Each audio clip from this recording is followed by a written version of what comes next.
नमस्कार. आम्ही जिंजी किल्ला बनवलेला आहे.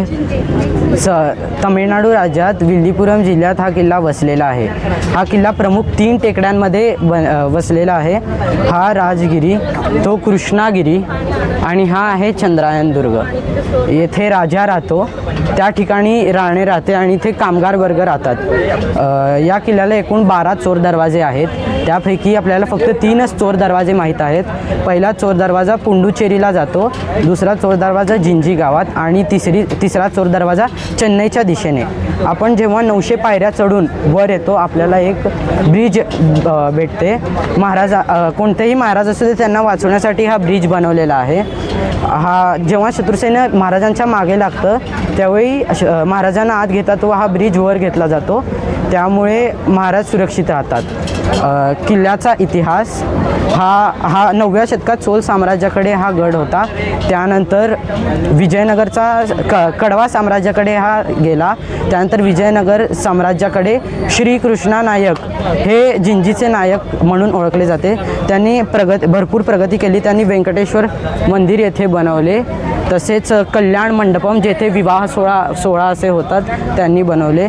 तसेच इथे हत्ती तलाव आहे. त्यानंतर इथे काही तलाव आहेत. त्यानंतर मुघलांनी विजापूर सुलतानांनी हा जिंकून घेतला. त्यानंतर मराठ्यांनी हा किल्ला परत जिंकून घेतला. शिवाजी महाराज जेव्हा दक्षिण दिग्विजयच्या मोहिमेला गेले होते त्यावेळी त्यांना वाटले की हा किल्ला पण आपल्या स्वराज्यात सामील असायला हवा.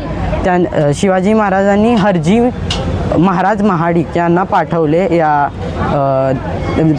सुभेदारी त्यांनी याला पाठवले की हा किल्ला जिंकण्यासाठी. त्यावेळेस नासिम मोहम्मद येथे राज्य करीत होता विजापूर सुलतानाकडून. त्यांनी सांगितले की खुद्द छत्रपती शिवाजी महाराज येथे 10,000ची फौज घेऊन येत आहेत. तो खूप घाबरला, कारण की त्याला माहीत होते की शिवाजी महाराजांनी अनेक मोठे पराक्रम केले होते, जसे अफजल खानाचा वध, शाहिस्तेखानाची बोटे कापली आणि आग्र्याहून सुटका. तो ऐकून खूप घाबरला आणि त्याने किल्ला लगेच महाराजांचा स्वाधीन केला. संभाजी महाराजांच्या मृत्यूनंतर रायगडावर मुघलांनी घेरावबंदी केली. त्यावेळेस राजाराम महाराजांनी तेथे सुटून या जिंजी किल्ल्यावर आले. राजाराम महाराजांनी जवळजवळ 8-10 वर्ष या किल्ल्यावर राज्य केले व या किल्ल्याला स्वराज्याची 3री राजधानी म्हणूनही ओळखली जाते. शिवाजी महाराजांनी या किल्ल्यावर तटबंदी बांधली, त्यामुळे हा किल्ला आत्तापर्यंत अभेद्य आहे. येथे कोणतेही मोठे युद्ध लढले गेले नाही. युनेस्कोमधील 12 किल्ल्यांमध्ये या किल्ल्याचाही समावेश होतो.